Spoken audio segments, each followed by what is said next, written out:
우리가 익히 아는 말씀에 하나님은 그 사랑하시는 자에게 잠을 주시는도다 하시는 말씀이 있잖아요. 그러니까 밤에 잠 못 드는 사람은 하나님의 사랑을 받지 못한 사람이 된다는 얘기입니다. 그런 면에서 저는 하나님의 특별한 사랑을 받은 사람이에요.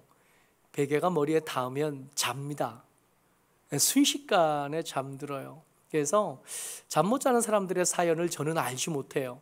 그게 왜 힘든지, 그게 왜 어려운지 저는 모릅니다. 신혼일 때요, 결혼한 지 정말 하루 이틀밖에 안 지났을 때도 둘이 같이 나란히 눕잖아요. 얼마나 설레고 떨려요. 나란히 둘이 이렇게 누웠는데 사모가 이제 같이 누워가지고 이제 자자 그래서 누워서 바로 잠을 자는 게 아니라 한숨 쉬고 저기 그러면 잠드는데 몇 초밖에 안 걸리는 거예요. 그러던 저는 이게 불면증에 대해서 공감하지 못하는 사람인 거죠. 체질적으로 잘 자요.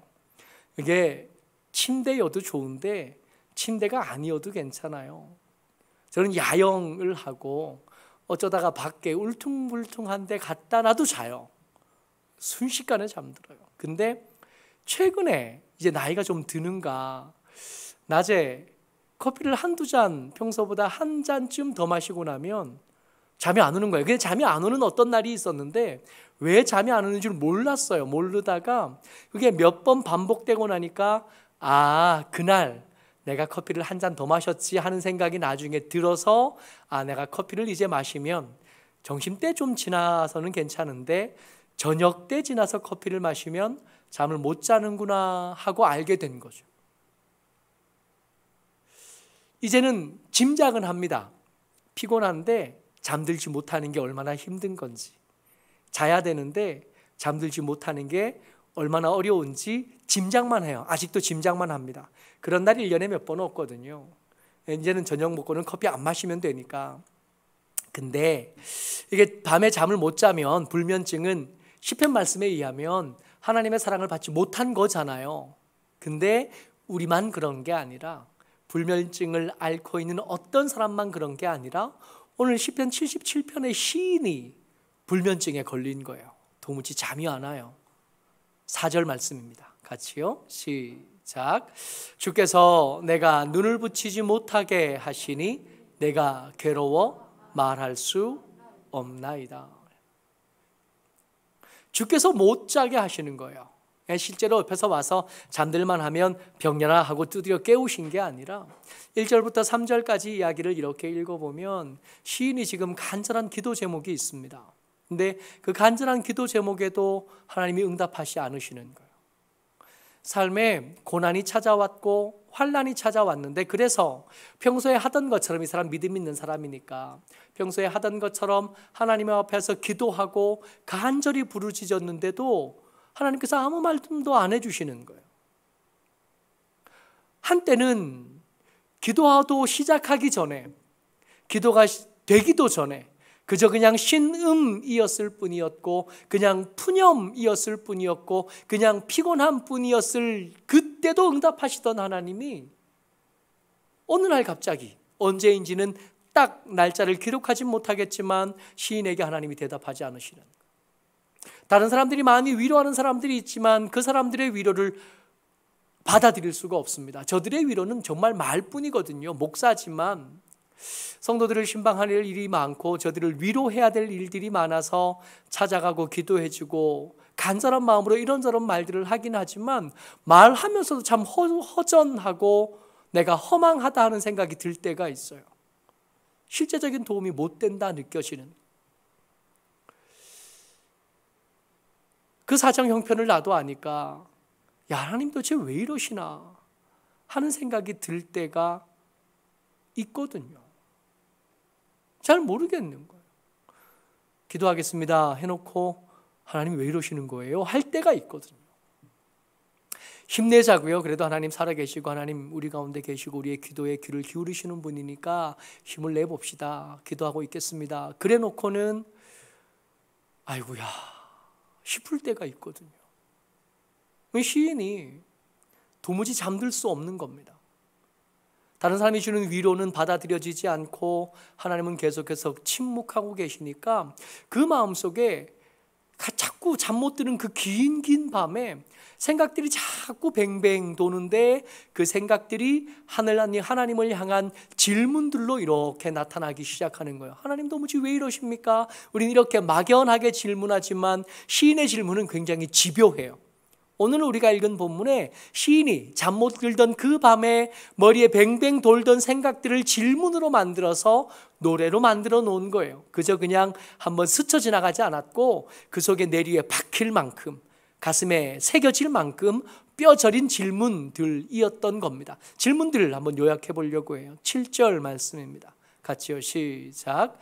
주께서 영원히 버리실까? 다시는 은혜를 베풀지 아니하실까? 쉼표로 성경에 써 있으니까 제가 쉼표로 써놓긴 했지만 이것은 쉼표로 쓸 게 아니라 물음표로 써야 되는 게 맞아요. 주님, 우리를 영원히 버리셨습니까? 다시는 은혜를 베풀지 않으실 겁니까? 하고 묻는 거예요. 은혜를 베풀다 할 때 이것은 아주 친밀한 친구 사이의 그런 관계에서 주고받는 말들입니다. 그러니까 주님이 한때는 어땠냐면 정말 친밀한 친구 사이 같았어요. 여러분, 신랑한테도 하지 못하는 말을 나눌 수 있는 친구들이 있잖아요. 신랑과 나누지 못하던 이야기들을 함께 나눌 수 있는 친구들이 있잖아요. 지난 주일날 우리 신대원 동기 목사님의 어머니가 돌아가셨어요. 그래서 장례가 있어서 장례식에 갔는데, 장례식에 이제 동기 목사님 어머니 장례식이니까 동기들이 모였겠죠. 근데 그 동기, 돌아가신 고인이 권사님이셔요. 아들 셋이 있는데 아들 셋 다 목사님이시고, 그리고 믿음 좋은 분이셔요. 평소에 몇 번 뵌 적이 있어서 이 할머니가 믿음이 얼마나 좋은지 우리가 알아요.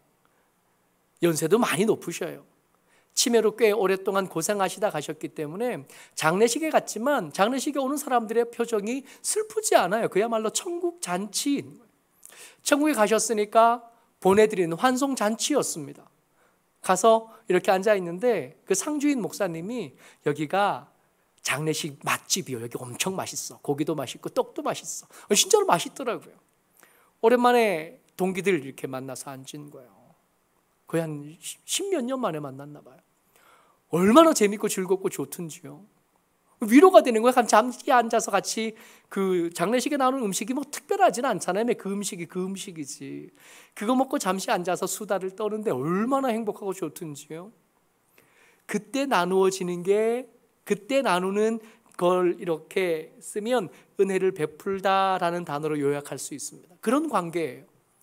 하나님이 시인과 그런 관계였거든요. 근데 그게 옛날 일이 된 겁니다. 이제는 다시는 그런 관계를 누리지 못하는 겁니까? 하고 질문해야 되는 상황에 왔어요. 8절이요. 같이 읽습니다. 시작. 그의 인자하심은 영원히 끝났는가? 그의 약속하심도 영구히 패하였는가? 역시 질문입니다. 쉼표가 아니라 질문이어야 맞아요. 그의 약속이요. 여러분, 하나님의 약속은 한 사람에게 한순간에 한때만을 위한 약속이 아니거든요. 우리가 아브라함의 하나님 그럴 때 아브라함만 부르는 게 아니라 같이 붙이는 말들이 있잖아요. 아브라함의 하나님, 이삭의 하나님, 야곱의 하나님, 온 이스라엘의 하나님, 그러고 우리가 하나님을 부르잖아요. 아브라함에게 하셨던 약속이 이삭에게 이어졌고, 이삭에게 하셨던 약속이 야곱에게 이어졌고, 야곱에게 하셨던 약속들이 그의 후손들에게 이렇게 이어졌다는 걸 우리가 알잖아요. 그러니까 하나님의 약속은 한 사람을 향한 약속이 아니거든요. 세대를 관통하는 약속이고 역사를 관통하는 약속이거든요. 이 하나님의 약속은 그 약속의 대상이 때때로 그 약속을 잊어버리기도 하고, 때때로 그 약속을 파기하기도 하고, 때로는 그 약속을 언제 했었는지 무시하기도 하지만 하나님은 그 약속을 계속 붙잡아 주시는 거예요. 우리가 그걸 믿는 거 아니에요. 하나님의 약속이 계속 이어질 수 있었던 것은 그의 인자하심 때문이었습니다. 우리의 신실함과 상관없었어요. 하나님의 인자하심이, 하나님의 사랑하심이, 하나님의 은혜를 베푸심이 아브라함에게 하셨던 약속을 야곱에게로 이어주셨고, 이삭에게로, 그렇게 그 후손들에게로 우리에게까지 이어지게 하셨던 거거든요. 그러니까 하나님의 약속이란 것 자체가 한 사람에게 어떤 한 상황에서가 아니라 계속 도도히 흐르는 강물처럼 흘러가는 속성이 있는 거예요. 근데 이 시인에게 지금 그 약속이 끊어진 것처럼 여겨지는 겁니다. 더 이상 약속을 손바닥 뒤집듯이 잊어버리고 깨트리는 우리를 향하여 이제 더 이상 나는 너를 못 참겠다 말씀하신 거예요. 여러분, 이 약속이 끝나면 끝난 거예요. 여러분, 가만히 생각해 보세요.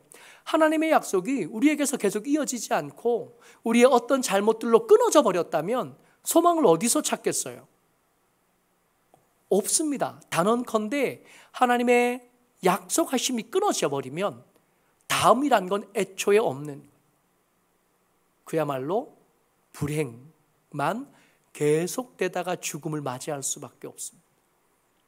9절이요. 질문은 계속 이어집니다. 같이요. 시작. 하나님이 그가 베푸실 은혜를 잊으셨는가? 노하심으로 그가 베푸실 긍휼을 그치셨는가 하였나이다. 예수 믿는다고 믿었는데요.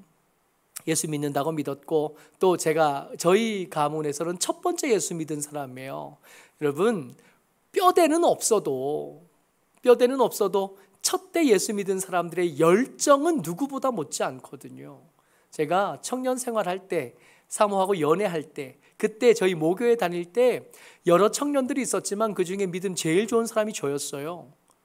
제일 기도 많이 하는 사람이 저였고 헌금 제일 많이 하는 사람 저였고 교회에서 봉사 제일 많이 하는 사람이 저였어요. 오히려 전도사가 되고 난 뒤보다 청년일 때 더 열심히 했어요. 새벽기도 제가 했고요. 새벽기도 열심히 나갔고 찬양 운행했고요. 찬양대 했고요. 교사했고요. 청년회 했고요. 청년회 하면서 저희 모교회가 좀 특이한 교회라서 수련회를 하면 교사들이 돈 다 내서 수련회 했거든요. 그때 열심히 돈 냈고요. 열심히 준비했고요. 교회에서 공사한다 그러면 제일 먼저 뛰어갔고요. 교회에서 뭐 한다 그러면 제일 먼저 거기 있었고 항상 거기 있었어요. 뼈대는 없어요. 제가 근본은 없는 사람이지만 열정으로는 제가 1등 했어요.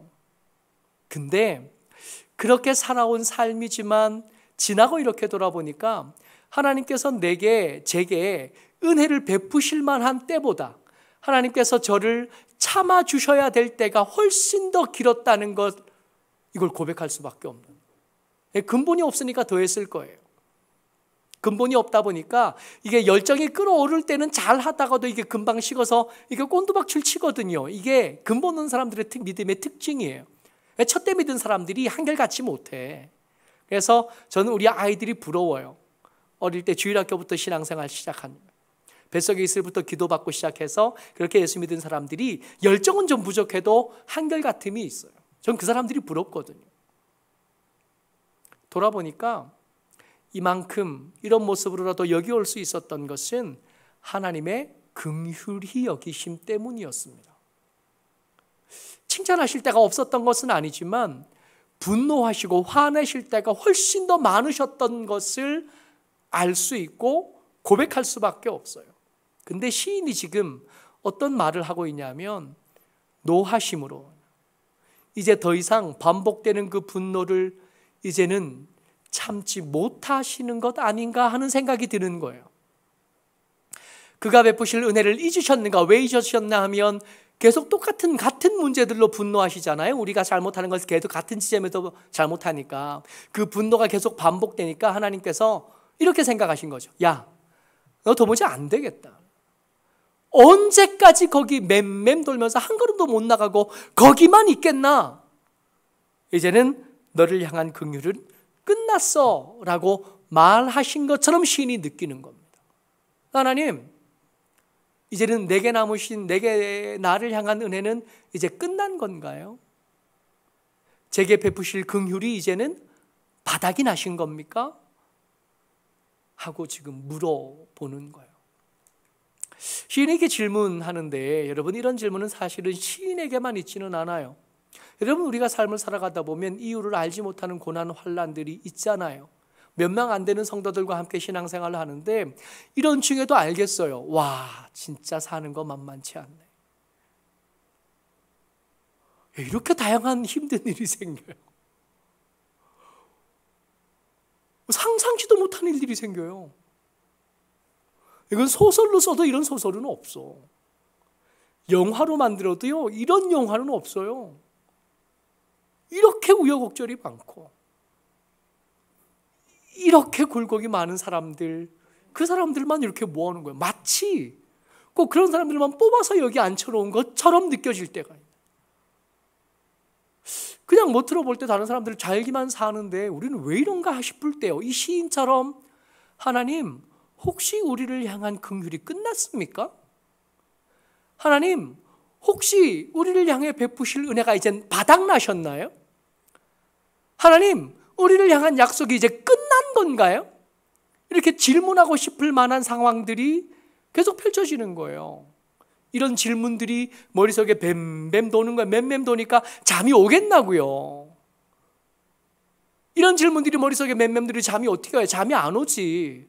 근데 그렇게 잠이 안 오는 와중에 시인이 떠올리는 겁니다. 여러분, 우리에게 그런 질문, 이 시인과 시인이 했던 그런 질문이 이렇게 떠오를 때 어설프게 답을 내기 전에 섣불리 이건 그래서 그래 하고 답을 만들기 전에 이 시인의 이야기를 먼저 좀 들어야 돼요.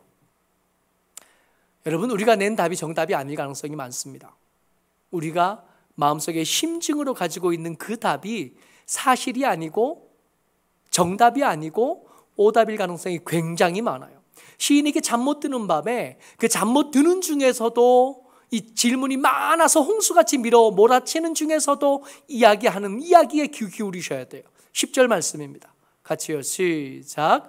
또 내가 말하기를 이는 나의 잘못이라 지존자의 오른손에 해, 여기까지요. 나의 잘못이라고 말하고 있어요. 여러분, 지금 시인이 이것은 내가 잘못하고 있는 겁니다 라고 말하고 있는데, 이 잘못이 이 잠 못 드는 밤이 오기 전에 살았던 어떤 삶 속에서 일어났던 하나님의 분노를 일으켰던 그 일, 하나님의 약속이 끊어지게 만들었을 법한 그 일이 아니에요. 지금 여기서 시인이 말하는 내 잘못입니다 라고 말하는 건 어설프게 함부로 질문한 그거예요. 하나님, 약속이 끝났습니까? 라고 물은 그거. 하나님, 하나님의 은혜가 끝났습니까? 하나님, 하나님의 긍휼이 끝났습니까? 바닥났습니까? 하고 질문한 그 자체. 지금 머릿속에 맴맴 돌고 있는 그 질문들을 하나님 앞에 내어놓은 그게 잘못된 거예요. 떠올리는 겁니다. 11절에 시작. 곧 여호와의 일들을 기억하며 주께서 옛적에 행하신 기이한 일들을 기억하리이다. 시편 77편의 시인은 이 이야기를 하면서 지금 뭘 떠올리냐면 홍해가 갈라졌던 걸 떠올리는 거예요. 요단강이 끊어진 것을 떠올리는 겁니다. 그것을 떠올리면서 말하는데, 여러분 가만히 생각해 보세요. 홍해가 갈라질 때 그 홍해 앞에 있던 백성들은 하나님이 베푸실 기적과 하나님이 지키실 약속과 하나님이 거기서 베풀어 주실 긍휼에 합당한 모습이었을까요? 여러분, 그때 장면을 우리가 알잖아요. 그때 백성들이 뭐 하고 있었죠? 애굽에 사람 묻힐 데가 없어서 우리를 여기까지 데리고 왔느냐 그랬잖아요. 아니, 이럴 거면 이 앞에 바다로 막히고 양쪽에는 산으로 막히고 저 뒤에 특별본가가 쫓아오게 할 거라면 굳이 왜 여기 왔어? 거기서도 잘 죽을 텐데 굳이 여기까지 와서 죽을 리가 없잖아. 뭐 그러고 있었잖아, 이 사람들. 광야에 들어섰을 때 이 사람들이 목말라서 3일 길을 목말라 목이 탈 때 잠시 후면 이 사람들이 뭘 만날 거냐 하면 쓴 물을 단물로 만드실 하나님을 만날 건데, 그 쓴 물을 단물이 만드는 그 마라에 도착하기 직전에 이 사람들은 뭐 하고 있었냐면 목말라 죽겠다고, 왜 우리를 여기까지 데리고 왔냐고 그러지 않았던가요? 그러니까 은혜를 얻을 만한 자격이 돼서 은혜를 받고 긍휼을 받을 만한 사람들이어서 하나님의 긍휼을 경험했는가 말이에요. 근데 그때 그 옛적 일들을 가만히 시인이 생각해 보니까 지금 잠 못 드는 밤을 보내고 있는 나나 그 홍해 앞에서 죽는다고 아우성치던 그때 그 사람들이나 똑같다는 걸 알게 된 거예요. 아, 하나님의 은혜는 자격이 있어서 받은 게 아니었네. 하나님의 긍휼은 긍휼을 받으실 만해서 받은 게 아니었네 하는 거예요. 심증은, 이 시인의 심증은 내가 잘못한 게 많아서 이 꼴을 당했지라는 심증이 있어요. 그러나 그 심증은 심증일 뿐이고 하나님의 은혜는 그 심증과 달랐던 겁니다. 시인이 기억하고 있는 성경의 이야기를 살펴보니까 내가 가지고 있는 심증이 안 맞았던 거예요. 하나님은 우리 심증에 걸맞는 그런 분이 아니셨던 겁니다. 12절 말씀이요. 시작. 또 주의 모든 일을 작은 소리로 읊조리며 주의 행사를 낮은 소리로 되뇌이리이다. 이런 무슨 뜻이냐면 그쪽에서 드는 생각은 따로 있어요. 이건 내가 잘못해서 그런 거고 하나님께서 나를 버리셨기 때문에 그런 거고 약속은 끝났기 때문에 그거고 인자는 끝났고 긍휼은 없어 라는 심증이 들어요. 근데 그 심증을 잠잠하게 하는 시인의 방법이 뭐였냐 하면 주의 모든 일들을, 주의 모든 일 뭐예요? 옛적의 그 일들이잖아요. 성경에 기록된 그 기적의 이야기들, 그 기적의 일들, 그 옛적 일들을 작은 소리로 읊조리며 성경을 읽은 겁니다. 내 생각 속에 드는 심증을 따라간 게 아니라, 머릿속에 떠오른 생각들을 따라간 게 아니라 성경을 읽으면서 심증을 잠재운 거예요. 내 속에 나는 하나님의 사랑을 받을 자격이 없어 라고 드는 그 심증을 잠재우는 시인의 방법이 뭐였냐면 성경을 읽은 겁니다. 작은 소리로 읊조리고 주의 행사를, 주께서 그때 어떤 일을 행하셨는지, 그때 어떤 능력을 보여주셨는지를 낮은 소리로 계속 되뇌이는 거예요. 마음속에서는 내가 하나님께서 버림받은 생각이 드는데 입에는 하나님의 말씀을 읊조리고 되뇌이고 있는 거죠. 그러다 보니까 답에 도착할 수 있었던 겁니다. 시인의 심증은 틀렸어요. 우리의 심증은 틀렸습니다. 우리가 죄가 많아서 이런 일이 생겼어. 우리가 하나님의 은혜에 합당하지 않은 사람이라서 이런 일을 생긴 거고, 내가 이 모양 이 꼴인 것은 하나님께서 나를 버리셨기 때문에 이래. 심증은 그렇지만 그건 답이 아니었던 거죠. 주의 행사와 주의 기이한 일들을 읊조리다 보니까 답이 흐릿해졌. 한 번도 내 속에서 떠난 적은 없었지만 흐릿해졌던 답이 도드라져 보이기 시작하고 뚜렷해 보이기 시작한 겁니다. 13절이요. 시작. 하나님이여 주의 도는 극히 거룩하시오니 하나님과 같이 위대한 신이 누구오니까. 여러분, 우리가 지금 시인이 당하는 이유를 다 알 수 없는 고난이 있다 그랬잖아요. 기도해도 응답이 되지 않아요. 하나님이 침묵하고 계셔요. 환난을 당했습니다. 그 환난 때문에 고민이 심해서 내가 아무래도 하나님께 버림받은 것 같아. 그리고 잠 못 자는 밤을 보내고 있는 중이에요. 여러분, 이 상황을 내가 충분히 이해할 수 있게 됐나? 아닙니다. 이 상황을 내가 충분히 설명할 수 있게 됐나? 아니에요. 왜 이런 일이 일어났고 지금 하나님께서 왜 침묵하고 계신지를 몰라요. 그렇다고 해도 내가 모른다고 하나님의 거룩하심이 훼손된 건가요? 내가 충분히 알지 못한다고 해서 하나님의 위대하심이 깎여 나가고 이제는 위대하지 않게 되신 건가요? 그렇지 않아요. 하나님의 거룩하심은 극히 거룩하셔서 내가 충분히 설명할 수 없는 상황에 닥쳤어도 여전히 거룩하십니다. 하나님의 위대하심은 진짜 위대하심이라서 우리가 아무리 우리의 부족한 것과 모자란 것으로 긁어내도 그 위대하심이 축나서 이제는 위대하지 않게 되는 경우는 없다는 거예요. 이게 정답이에요. 우리가 왜 이렇게 혼란을 당한지 잘 모르겠어요. 그러나 그렇다고 해도 하나님의 거룩하심은 여전하십니다. 우리가 왜 이렇게 어려운 상황에 닥쳤는지 모르겠어요. 왜 하나님께서 지금 내게 여전히 나를 하는 사랑이 있고 여전히 나를 향한 약속이 있으시고 여전히 나를 향하여 베푸시는 긍휼이 있는데도 불구하고 내가 이렇게 힘든지를 설명할 수는 없지만 그렇다고 해도 여전히 하나님은 위대하시고 하나님은 여전히 거룩하십니다. 오늘 설교의 제목은 밤은 깊고 생각은 끝이 없다예요. 이렇게 답에 도착했다고 해서 갑자기 상황이 좋아졌고 형편이 좋아졌냐? 그렇지는 않아요. 여전히 밤은 깊어요. 여전히 맴맴 도는 생각들은 나를 괴롭힙니다. 근데 이 시인이 시를 마무리하면서 뭐라고 쓰냐 하면 18절 말씀이요. 같이요. 시작. 회오리 바람 중에 주의 우레소리가 있으며 번개가 세계를 비추며 땅이 흔들리고 움직였나이다. 아멘. 여러분 이거 한 번 더 읽을 건데요. 가만히 생각해 보세요. 지금 주의라고 되어 있고 주의 우레소리, 주의 번개, 주의 땅이 흔들림이에요. 근데 눈에 보이는 건 뭐가 보여요? 회오리 바람만 보입니다. 회오리 바람만 보이지만 거기에 주의 번개가 없냐고요? 있어요. 주의 우레소리가 없냐고요? 있어요. 주께서 권능을 빼앗기셔서 힘이 없냐고요? 아니요. 여전히 하나님은 땅을 흔들고 계십니다. 다만 회오리 바람 때문에 안 보이는 거예요. 같이 한번 더 읽어봅니다. 시작.